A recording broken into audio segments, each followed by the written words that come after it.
गोटे कालखंड समाप्त है आउ गोटे कालखंड आरंभ होउची मझिरे रजस्वला होती आमर पृथ्वी माँ आम पृथ्वी माँकर आदर रे रज पर्वर ये उपक्रम चली ओडिया संस्कृति परंपरा को उज्जीवित करने पिपिली रे ओडिशा गणपर्व द्वितीय वार्षिकी रज पर्व 2024 पालित होइछि। स्थानीय मकरबा सोमनाथ मंदिर प्रांगण में पिपिलीर अग्रणी स्वेच्छासेवी अनुष्ठान जागृति सांस्कृतिक युव संगठन और सोमनाथ देव मंदिर कमिटी युव संगठन मिलित आनुकूल्य रे एही पारंपरिक प्रतियोगितामूलक उत्सव पालन करा जायछि। रज संक्रांति अवसर में यह रज पर्व कार्यक्रम को जागृति युव संगठन सभापति प्रभात कुमार महापात्र सभापतित्व होता बेले एथिरे पंडित भवानी शंकर शर्मा अध्यापक शंकर त्रिपाठी प्रमुख जोगदे कार्यक्रम को आनुष्ठानिक भाव उद्घाटन करथिले। कार्यक्रम में ओडियाणी झियो रंगोली पुच्ची दौड़ी दिया आदि प्रतियोगिता होइतिला। एथिरे अंचल शताधिक कुमारी कन्या अंशग्रहण करी निजर कलाकृति प्रदर्शन करथिले। कार्यक्रम मध्य पिपिली थाना अधिकारी दीपक कुमार खंडातेरा जोगदे प्रतियोगी मानक उत्साहित करने सह अनुष्ठान एही पारंपरिक प्रयास बहु प्रशंसा करथिले। उद्यापनी तथा पुरस्कार वितरण सभारे पुरी सांसद डॉक्टर संबित पात्र जोगदे ओडिया रज परंपरार महत्व उपरे प्रतिपादन करथिले।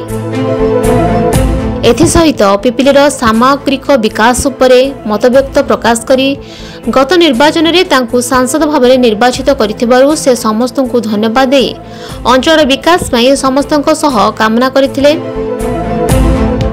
शेष में यह प्रतियोगिता रे कृतित्व अर्जन करथिबा प्रतियोगी मानकु अतिथि माने पुरस्कार प्रदान करबा सह उत्साहित करथिले।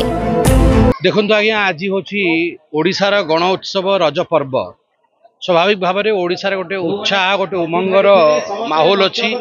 आज मु पिपिली रे जागृति फाउंडेशन जो रज महोत्सव कार्यक्रम आयोजन करछि से कार्यक्रम रे मते निमंत्रित करिछन तापे तांको बहुत धन्यवाद। से कार्यक्रम रे अनेक प्रतियोगिता से माने आयोजित करथिले। से प्रतियोगितार प्राइज डिस्ट्रीब्यूशन मध्य हला।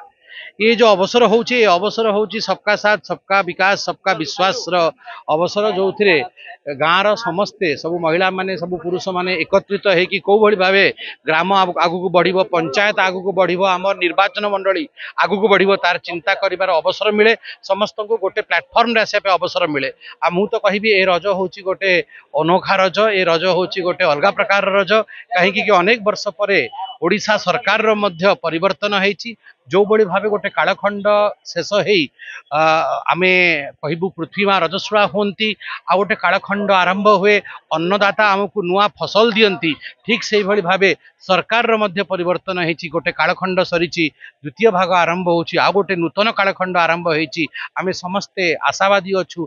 आमे समस्ते जानिचु जो फसल एथरक हबो से फसल सुखर फसल से फसल उन्नतिर फसल हबो। आज एठी सोमनाथ मंदिर मकरबा पिपिली रे द्वितीय वर्ष रज पर्व प्रतियोगिता कार्यक्रम रखा जायछि। एई द्वितीय वार्षिक रज पर्व 2024 जहाँकि सुंदर भाव में आज सकाळु आरंभ होइकरी वर्तमान समापन हेछि।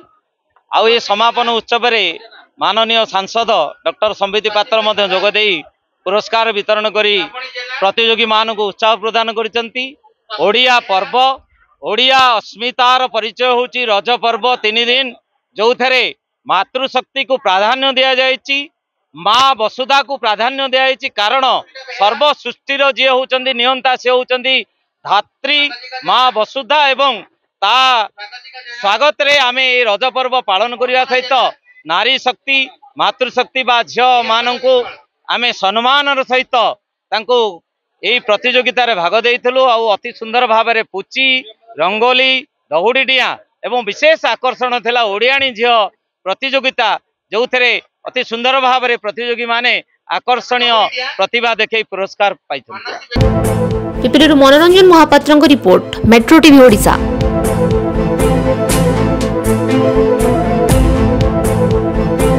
हेलो 10th एग्जामिनीज आपण मैंने एमती एक स्कूल खोजुंट कि जो इंटीग्रेटेड कोचिंग पाइपर तेरे टीएससी गुरुकुल जोग दिंतु जहाँ एकेडमिक लर्निंग पार्टनर फिजिक्स वाला सहित अनुमोदित कॉल 9438782020।